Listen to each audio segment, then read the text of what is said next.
दोस्तों, हमें कत्ल करके हम पर ही हमारी मौत का इल्ज़ाम लगाने का ट्रेंड यहूदी भी इस्तेमाल कर रहे हैं।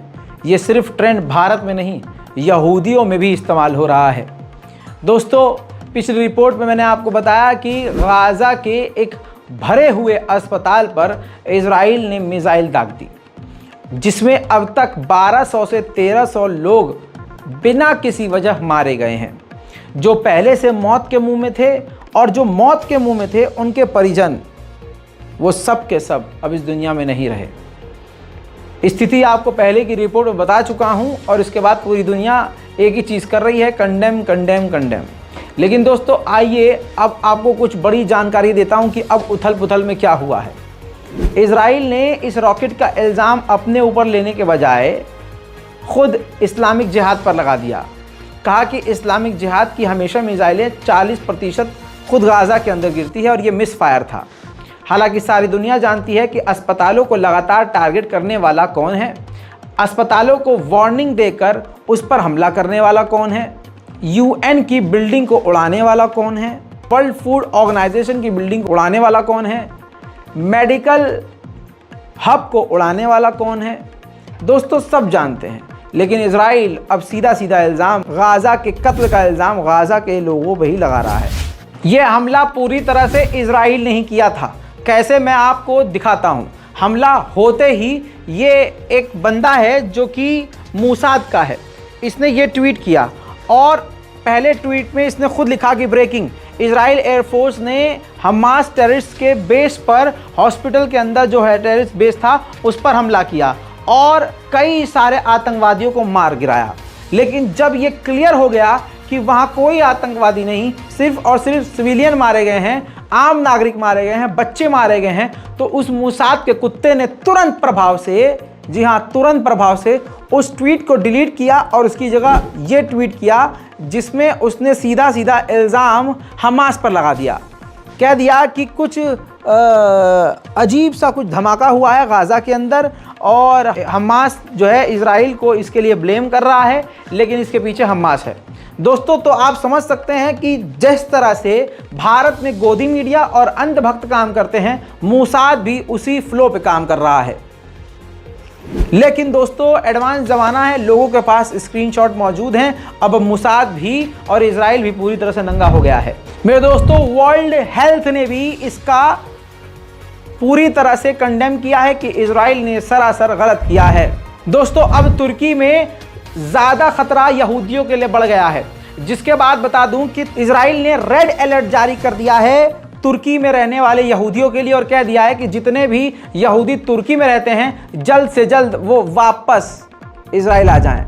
उधर दोस्तों, हमास के लीडर का ऐलान आया है, हुक्म आया है तमाम फिलिस्तीनी समर्थकों के लिए कि पूरी दुनिया में जहां जहां इजराइल के एम्बेसीज हैं, उसके बाहर सब मुसलमान इकट्ठा होकर प्रदर्शन करें। दोस्तों, बाइडेन से मीटिंग होने वाली थी फिलिस्तीन के राष्ट्रपति महमूद अब्बास की और इसके लिए काफ़ी इंतज़ार भी करना पड़ा था। लेकिन जैसे ही यह हमला हुआ, महमूद अब्बास को जब पता चला, तो महमूद अब्बास जो फिलिस्तीन के राष्ट्रपति हैं, बिना मिले, बिना मीटिंग किए वापस आ गए। बहुत अच्छा काम किया, ये एक बेहतरीन कदम है। कम से कम बयानबाजियों से अच्छा है, ये एक्शन है। महमूद अब्बास ने तुरंत इसके बाद हालात का जायज़ा लेने के बाद 3 दिन का फिलिस्तीन में शोक का ऐलान कर दिया है। साथ ही कहा है कि फिलिस्तीन के झंडे को झुकाया जाएगा। दोस्तों, इस पर हम मुसलमान तो कुछ नहीं कर सकते, लेकिन पूरे दुनिया के मुसलमानों से, अपने भारत के मुसलमानों से मेरी अपील है कि ज़्यादा से ज़्यादा मस्जिद में ये 3 दिन गुजारें और ज़्यादा से ज़्यादा नमाज़ों में दुआ करें। एक साथ सब मिलकर दुआ करें। मस्जिद के इमाम को अगर ये पता नहीं कि फ़िलिस्तीन में क्या चल रहा है, तो क्या ही वो इमाम हैं। और अगर वो इमाम हैं और उम्मत मुस्लिमा के लिए इस दौर में भी नमाज में दुआ नहीं करवा रहे, तो फिर वो क्या ही इमाम हैं। फिर आप अपने ईमान के लिए खड़े होइए, इमाम साहब के कान में जाइए और कहिए कि इमाम साहब, फ़िलिस्तीन को याद कीजिए, सबके हाथ बुलंद करवा के दुआ करवाइए। शायद हम में से किसी गरीब की दुआ लग जाए। बिल्कुल ताज़ा आंकड़ों में इसी अस्पताल में, एक ही अस्पताल में इजराइल के हमले में 1520 मारे गए हैं लोग। इसके बाद दोस्तों होना क्या था, जॉर्डन के लोगों ने जॉर्डन में मौजूद इजराइल की एम्बेसी में आग लगा दी, जिसके बाद यहूदी कुत्तों की तरह उस देश को छोड़कर फरार हुए हैं। वहीं फिलिस्तीन के रामल्ला में महमूद अब्बास यानी फिलिस्तीन के राष्ट्रपति के खिलाफ प्रदर्शन हो रहा है कि इस्तीफा दो। देखिए,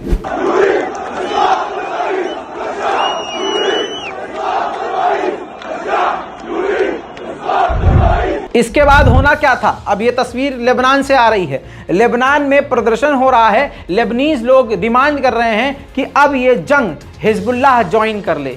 अजी बाबा जी का ठुल्लू ज्वाइन करेगा हिजबुल्लाह। आगे बढ़ते हैं दोस्तों, जो एक अच्छी चीज हुई है वो ये हुई है, ईरान, इराक और सारे अरब देशों ने कल का दिन शोक का दिन घोषित कर दिया है।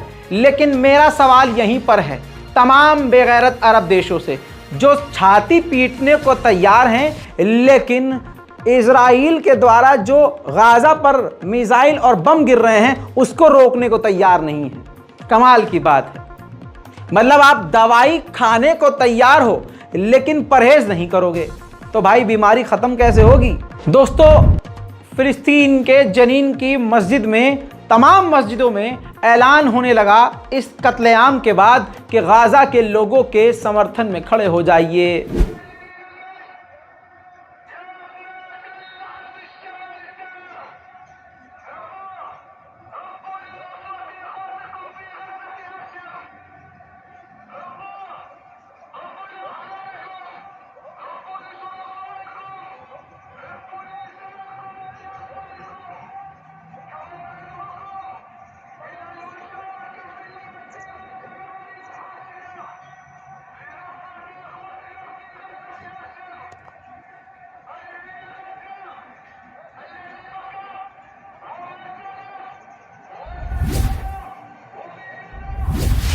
दोस्तों, वहाँ मौजूद हमले में जो डॉक्टर बचे वो खुद अल जजीरा टीवी चैनल को लाइव अपडेट दे रहे हैं कि कैसे कैसे क्या क्या हुआ। दोस्तों, इजराइल और भारत के अंधभक्त और भारतीय जनता पार्टी और बीजेपी की आईटी सेल प्रोपागंडा जो चलाती है सेम है। पहले शोर मचाया कि यहाँ आतंकवादी हैं, आतंकवादी हैं, आतंकवादी हैं, वहाँ हमला करके एक साथ 1500 लोगों को कत्लेआम कर दिया, मिटा दिया, खून खून कर दिया। और उसके बाद जब इनको लगा कि अरे ये तो कुछ ज़्यादा ही हो गया तो इल्ज़ाम फिर मुसलमानों पर ही डाल दिया। बीजेपी एजेंडा सेम इसी पे चलता है। इसके बाद आतंकवाद स्पॉन्सर्ड देश जिसका नाम अमेरिका है, जो पूरी दुनिया में आतंकवाद को स्पॉन्सर करता है, देशों को लड़वाता है, जगह जगह जंग करवाता है और जंग के बहाने हथियार बेचता है। इस बेगैरत जलील अमेरिका ने इसके बाद ये कहा, इसके बाद भी कंडेम नहीं कर रहा है कि इजराइल हमले को कम कर दे या रोक दे। इजराइल से कह रहा है कि आपको हमला अंतर्राष्ट्रीय कानून के मुताबिक संभल कर करना चाहिए।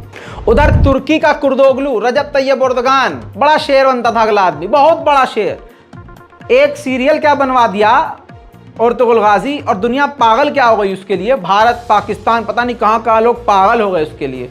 ओहो हो, रजब तैयब एर्दोगान, मतलब अर्तुगरुल गाजी रजब तैयब एर्दोगान के अंदर देखने लगे। उनके गाने के साथ अर्तुगरुल गाजी के साथ, अर्तुगरुल गाजी के गाने के साथ साथ रजब तैयब एर्दोगान की फ़ोटो वीडियो बना बना कर लोगों के बीच में खूब प्रोपेगेंडा चलाया। लोगों से हाँ यार ये है आज का अर्तुगरुल गाजी, लेकिन लोगों को क्या पता था कि ये सबसे बड़ा कुर्दोगलू निकलेगा। अब वही कुर्दोगलू रजब तैयब एर्दोगान बयान क्या दे रहा है अगला आदमी, ये सुनिए। कह रहे हैं कि पूरी दुनिया को, इंसानियत को, पूरी दुनिया के इंसानियत को मिलकर गाजा पर हो रहे हमलों को रुकवाना चाहिए। तो भैया आपकी जो मिलिट्री है वो इजराइल का पिछवाड़ा साफ करने के लिए है क्या? अमेरिका का गू उठाने के लिए है क्या? ये जो जोशीला पूरा बनाते हैं गाना वाना अपनी मिलिट्री के साथ और बैरक्टर TB2 ड्रोन, ये सारे खतरनाक हथियार काहे के लिए हैं? काहे के लिए? उधर बिल्कुल ताज़ा तरीन जानकारी ये आ रही है कि इस्लामिक ग्रुप कई सारे ईरान पर प्रेशर कर रहे हैं कि इजराइल पर हमला कर दे। इजराइल पर ईरान हमला करेगा? अरे भैया चलो भैया आगे बढ़ो चलो। दोस्तों, यूनिसेफ को कौन नहीं जानता, यूनिसेफ ने भी ज़बरदस्त तरीके से इसकी निंदा करी है। हालांकि यूनिसेफ का कोई बनता नहीं था निंदा करना, लेकिन करी तो है। जिस इंसान के पास कोई भी एबिलिटी है वो उसकी पावर का मैक्सिमम इस्तेमाल कर रहा है तो वह बेहतर है। अब जिनको अल्लाह ने ताकत दी है, जो बड़ी बड़ी मिसाइल बना, हमने फलाना मिसाइल बना ली, हमारी मिसाइलों का रुख जो है इजराइल की तरफ है, हम इनके ये बेस उड़ा देंगे। बे भाई तालियां बजाते रहो बस, तुम चूड़ी पहन के छन छन करते रहो। दोस्तों, इसके अलावा ओमान और कतर ने भी खुलकर निंदा की है कि इजराइल का ये वॉर क्राइम है। अब सुनिए, इधर मारने के बाद 1500 अस्पताल में कत्लेआम जेनोसाइड करने के बाद ठंडा नहीं हुआ इजराइल। खान यूनिस पर ऐसा बमबारी किया, ऐसा बमबारी कि कम से कम 70 से 75 लोग वहां मारे गए। डोनाल्ड ट्रंप को भी मौका मिल गया इस्लामोफोबिया का फुटबॉल उठाकर खेलने में, क्योंकि अगले को भी तो जीतना है। पूरी दुनिया में ये जानती है दुनिया कि इस्लाम इतनी मजबूत पावर है कि इसका नाम लेके कोई भी कुत्ता अपने आप को चमकाने लगता है, फौरन जीतने लगता है, पब्लिसिटी हासिल कर लेता है। डोनाल्ड ट्रंप कई सारे इंटरनेशनल कानूनों में घिरे हुए हैं और उनके ऊपर कई सारे क्रिमिनल चार्जेस हैं, और ऐसे में वो राष्ट्रपति का चुनाव लड़ना चाहते हैं। डोनाल्ड ट्रंप का बयान ये आया है सुअर के मुंह जैसा कि अगर मैं राष्ट्रपति बन गया तो मैं किसी भी मुसलमान को अपने देश में आने नहीं दूंगा, और जो गाजा और फिलिस्तीन के समर्थन में लोग, यानी हमास के समर्थन में लोग खड़े हो रहे हैं, उनको मैं अमेरिका से निकाल दूंगा। सुनिए। When I'm back in the Oval Office, we will cut off every penny of money that we send to the Palestinians and the terrorists on day one. We will fully support Israel in defeating, dismantling, and permanently destroying the terrorist group known as Hamas. But most importantly, we will keep the radical Islamic terrorists the hell out of our country, like I did for 4 years. Like I did for 4 years, I kept them out, right?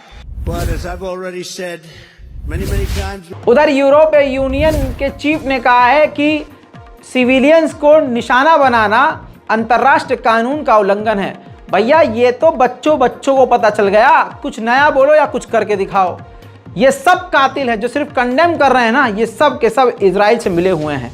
अंदर table से हाथ मिलाइए, तुम करो, हम बस निंदा करेंगे और तुम करते रहना। उधर इस्माइल हानिया, हमास के लीडर, टॉप लीडर ने कहा है कि ये जो हमला हुआ है इसके पीछे जो पूरी जिम्मेदारी है अमेरिका की है, क्योंकि अमेरिका ही हमेशा इजराइल को कवर करता है, उसकी गलतियों को छुपाता है। उधर नेतन्याहू ने फिर से झूठ बोला, कहा कि यह हमला हमने नहीं किया था, यह हमला खुद हमास के लोगों ने किया, जो मिस फायर हो गया और अस्पताल पर मिसाइल जाकर गिर गई। इसके बाद हमास ने कहा कि हमें बहस की जरूरत ही नहीं है, हम आपके तमाम कैदियों को अभी के अभी छोड़ने को तैयार हैं, आप सीज फायर कीजिए, आप जंग रोकिए। कम से कम हमास यहाँ अपनों को तो देख के खामोश हुआ, अपने मतलब तो सीधा नहीं कर रहा कि मरने दो सबको, हमें तो बस मिसाइलें मारनी है। लेकिन दोस्तों, नेतन्याहू और अमेरिका का झूठ देखिए, लगातार खुद कत्ल करके इल्ज़ाम हम ही पर लगा है, हमारे कत्ल का इल्ज़ाम हम पे ही। ताज़ा तस्वीर ये है कि तुर्की के अंदर इजराइल की एम्बेसी के बाहर खतरनाक प्रदर्शन शुरू हो चुका है देर रात।